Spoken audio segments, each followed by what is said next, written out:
when I was a senior in high school and I'm working at Target, right?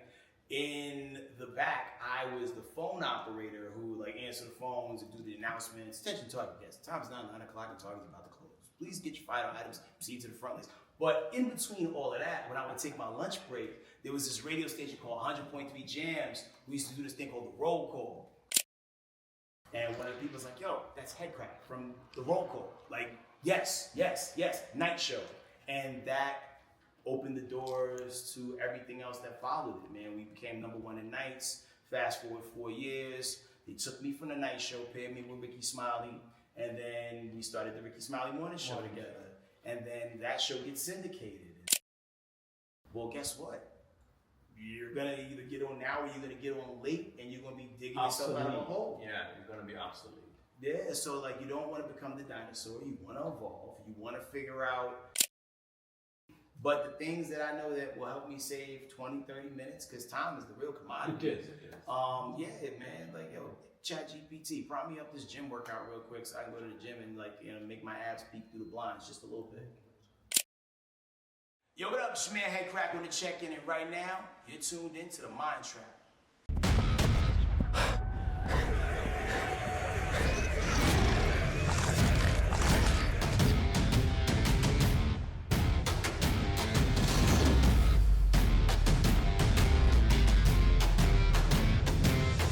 MindTrap. Welcome to the next episode of MindTrap Podcast, right here in Atlanta with HeadKrack.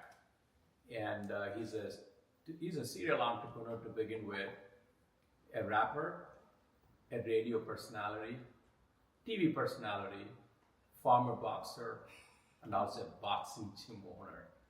Today, we're going to talk about how do you turn fatigue into fire with HeadKrack. Hey man, pleasure. Meet you in the flesh. Absolutely. Your reputation precedes yourself, because I got a chance to chat with Brandon T. Jackson a while back when you was doing Trap City, the movie, promoting that, and here I am. And here we are. We never expected. Boom, there it's we go. meant to be. Yeah. So you've been, people have been seeing you in the Ricky Smiley show for a while. So how did you get into the radio biz from being a rapper? Yo, so it's funny, because the crazy thing, being a rapper actually helped get me into radio. So let's rewind back to when I was a senior in high school and I'm working at Target, right? In the back, I was the phone operator who like answer the phones and do the announcements. Attention Target guests, time's now 9 o'clock and Target's about to close. Please get your vital items, proceed to the front list. But in between all of that, when I would take my lunch break, there was this radio station called 100.3 Jams. We used to do this thing called the roll call. And on the roll call, they would have people like rap, like they'd be like, what's your name, where you calling from, who on the roll call about to get dumb. So people would do like just really simple raps. And I'm like, what if I raised the threat level and insulted the person that just rapped and set the person up right after me? And then so I started like becoming a favorite on there and like winning prizes. And like people started hearing my name. I go back to school the next day. Yo, we heard you on the radio. Yo, what you said was crazy. So, that planted the seeds to for people who eventually I would meet who had higher positions within the radio space. So like after winning for so long, the year was wrapping up. The school year was wrapping up, and it got to the point where it was like, yo, we're not sending you your prizes anymore. You got to come get them. And they did that because they wanted to meet me. So I got somebody to give me a ride up there, and I went up there, and they're like, hey, how would you like to be an intern up here at the station? And I'm like, oh, absolutely. About 4 weeks later, the station flipped formats and fired everybody, so I didn't get a chance to do the internship. However, as fate would have it, a few years later and a couple jobs later, because I also did like marketing work for different record companies and things like that. The opportunity came where a new station came to town. At that time, it was called 97.9 The Beat. And they had no DJs. So me and two of my friends, we went to the studio and we made it seem like we had a show already, and this is what that show sounds like. We turned the tape in, and one of the people was like, yo, that's HeadKrack from the roll call. Like, yes, night show. And that opened the doors to everything else that followed it, man. We became #1 in nights. Fast forward 4 years. They took me from the night show, paired me with Ricky Smiley, and then we started the Ricky Smiley Morning Show together. And then that show gets syndicated. And then we're on in St. Louis and Augusta. Then we get Atlanta. And they were like, hey, listen, If you're gonna be on in Atlanta, you gotta be in Atlanta. And I came to Atlanta with claw marks in my driveway because I had just bought a house, and that's hard. Like when you fill out all the paperwork and all like I didn't want to go through all that again, and I wanted to be in the house I bought. But I turned it into a rental property, so I still got the house. So that was like, entrepreneurial pivot number one early on, and then moved to Atlanta, and just all these amazing things just started happening when I moved here. Because Atlanta's one of those cities that if you have any level of hustle, and especially if you are like a legit person who does what they say they're gonna do, 100%. People to just give you that energy and just help you out. So I've just been aided and abetted by like a lot of amazing people in the city that just continue to show me love and help me out with things. And then the radio show started doing well, and then that turned into a TV show called Dish Nation, which ran for 14 years. Yes. And then they gave me and one of the guys from Dish Nation a spinoff show called Side Dish, which we're now in the second year of that, and we added Claudia Jordan to the mix, so that Dish Nation legacy continues on. So it's been blessing after blessing, but it's a lot of preparation meets opportunity. It is 100%.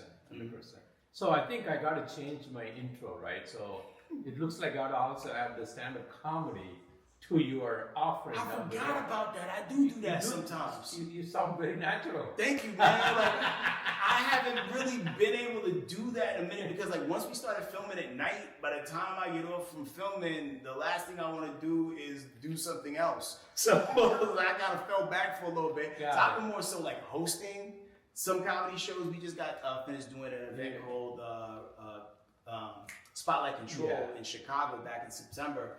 Me and my manager Anna, and it's like a variety show, and it's a mixture of like music and hip hop. But I always love the component of humor because it brings people together. Well, it is. Music and humor, no matter what's going on in your life, people like to laugh and they like to feel better. 100%. You got that right. Yeah. So obviously, this podcast is about MindTrap, and you talk about hustle. You said that beautifully, right? If you put in the effort and do the right thing, the results come in. But yet many people are not willing to put the hustle on, don't want to be on the grind, but they want results. And so what has changed since you started the journey and in 2025? In terms of the expectations of the people and the expectations of the culture. Well, the crazy thing is watching yourself get older in real time. You go from being the cool person in the club to where you go speak at a school and someone says, "This guy's from radio." And they're like, "What's radio?" You know what I mean? Because we're in a different world now. Because when we started doing this, radio meant something. And now we're in a space where everybody got their little phone in their hand, they watch their vertical content and all that other stuff. So it's about just trying to check those boxes in different ways. And, because I always regarded myself as the young person in the room, and now I'm not. Because I was always surrounded by older people. Because I know. Even my parents, they forged some document to get me in school a year early because they didn't want to pay for daycare. You know what I mean? So I've always been the young dude, and now I'm the OG and Unc, and somebody told me, "Yo, man, so what was the late 1900s like?" I almost killed, and I realized I know what the late 1900s are like. I'm from there. So it's, all of that is wild, but the crazy thing is I'm always willing to evolve and do the things, because I think a lot of times where people get bulldozed is when they shake their fist at the new thing or the technology. I ain't gonna get on Twitch. Well, guess what? You're gonna either get on now or you're gonna get on late, and you're gonna be digging yourself out of a hole. Yeah, you're gonna be obsolete. Yeah, so you don't want to become the dinosaur. You want to evolve. You want to figure out how you can apply your technical know-how from doing things in an analog way 100%. in this new digital world, and apply your science and try to improve on the design. What is your take on AI? Are you using AI? Oh yeah, profusely. Where are you using it? So I use AI when I make graphics for the gym.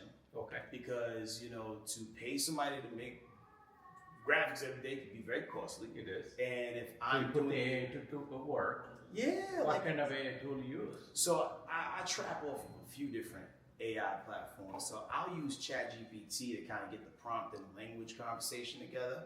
and then it'll generate an image. Then I'll take that image and then I'll drop it into something like Photo Room or Canva. Okay, got and it. then I can make whatever tweaks. Because sometimes, you know, ChatGPT and a lot of these AIs is like a kid. You gotta check his homework. Oh, 100%. Because just when you think it's 100% right, you'll be like, whose phone number is this on this flyer? Like, like where did you get this information from? So you gotta Okay, so you check the kid and you go to and take the kid to different school until you get them educated. Right? Yeah, just tutoring. Tutoring. Yeah. Touch it up. So that's what I use in the graphic space when it comes to music videos. Because being on the artist side of things, I have expensive ideas, and AI allows me to do things that I could never afford to do unless Jerry Bruckheimer was my best friend. My God. You know what I mean? So like recently I put out a music video called Pure Imagination. I think right now as we're filming this, we're sitting at almost like 18,000 views. I dropped it like a week and a half ago.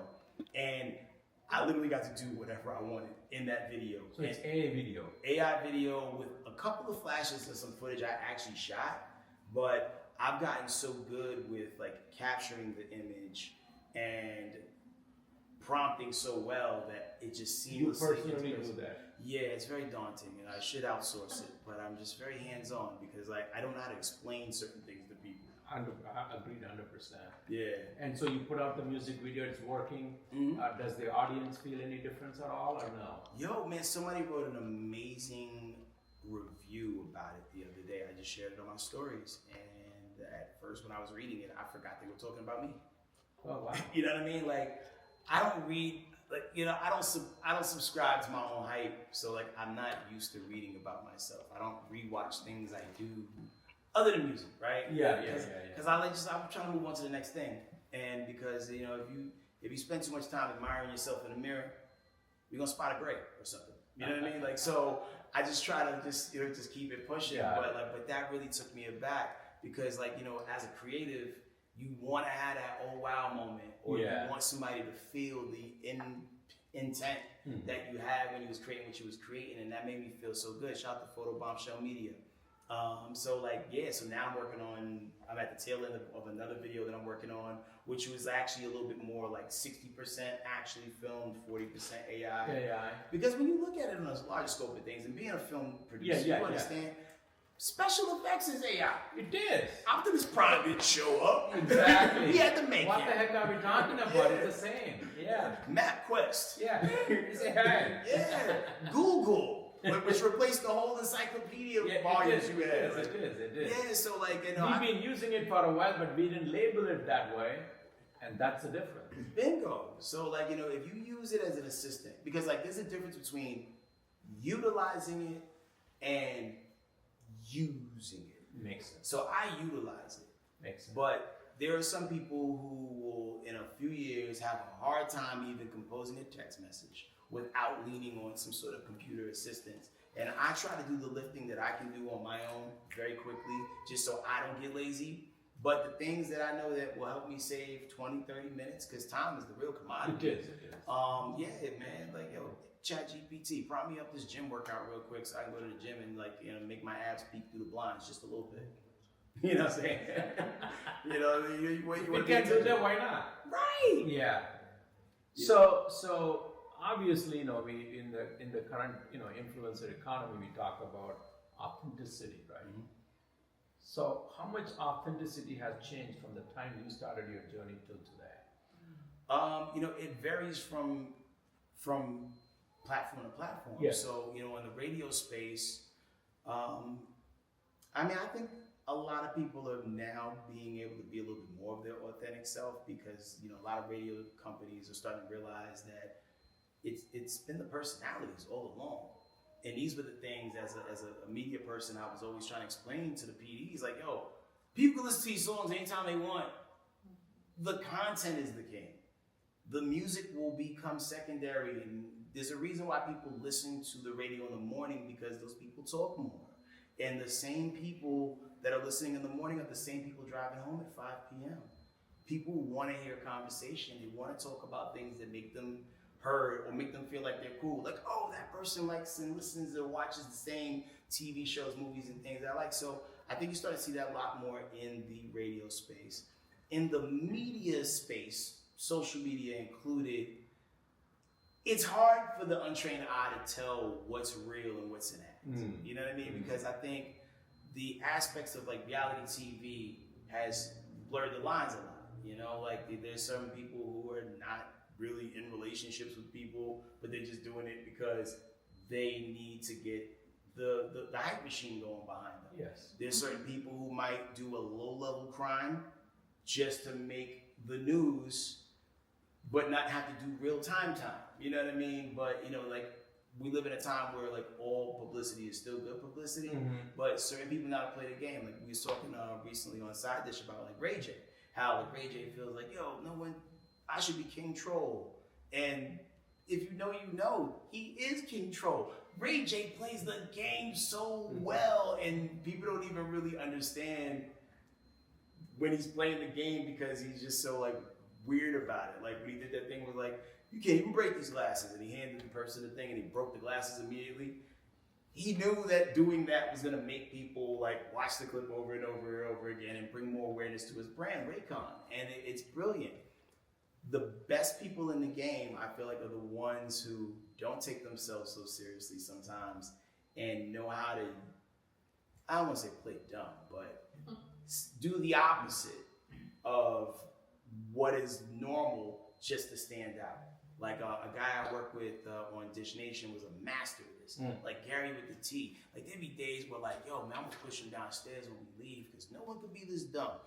But when you realize that he was doing it on purpose, you're like, this guy's a genius. And, you know, so you just have to figure out what role you're going to play in a part. Because, like, when you have an ensemble, everybody has a role. If everybody was the straight person, that's not fun. You know, and when I say straight, like, serious. If everybody was the, like, I don't know what's going on, then no one wants to listen to a bunch of idiots. But if you have the right recipe, it all works. And that's authentic in a way where it paints society, because you have all different types of people absorbing content at all time, and not everybody thinks the same way. Sometimes I'm logical to a fault. Like 2 + 2 will always be 4, and it will never not be that. And like someone will walk in, no, it's 5. Knowing in their whole heart that it's not 5, but they know that'll get the rise. And the people that know how to do that are geniuses in their own right. So I love that. Authenticity in music. I think we're in a space where authenticity is largely there. You know, because you have a lot more emo artists talking about their life and doing their thing, and there's and I guess it just depends on who you're listening to. So, Got it. You know, so it's all there, man. And I know there was a lot of boxes to tap on in that conversation, but yeah. So, so what's the secret to being real in an industry full of fakes? I mean, like, I think that answer will vary from person to person. For me personally, I have no choice but to be real because I don't have time to remember lies. You know what I mean? Like when you don't keep it 100 and you tell this person one thing, you tell that person something else, you gotta remember that. Oh, you know what I mean? You would need an Oracle database to database what you're saying. Exactly, man. And at the end of the day, like, yo, like, it just requires way too much time, strength, and energy to like put on a facade. Like, you know, like people be shocked when they meet me. They're like, yo, you really talk like that? I'm like, yeah. Because I think, especially in radio, there's people who only talk like this when they're on the radio. And then when they go back, oh, damn, I'm messed up. You know, like, and you're like, I never understood that, but I think people sometimes just copy what they've been told. And then, like, you know, and especially, like, you know, operating in the music space, the type of artists I listened to always were the realest or realest authentic versions of themselves. So because I'm kind of the same person across everything I do, it's a copy and paste mentality across all things. Maybe even sometimes to a fault. There are days where I wish I'd have pulled a Ludacris and be like, but I'm on the radio, I'm Raynell Ruffin. When I rap, I'm HeadKrack. Just to create a separation of church and state, but nah. I left the house without my wallet, and you're just gonna keep driving.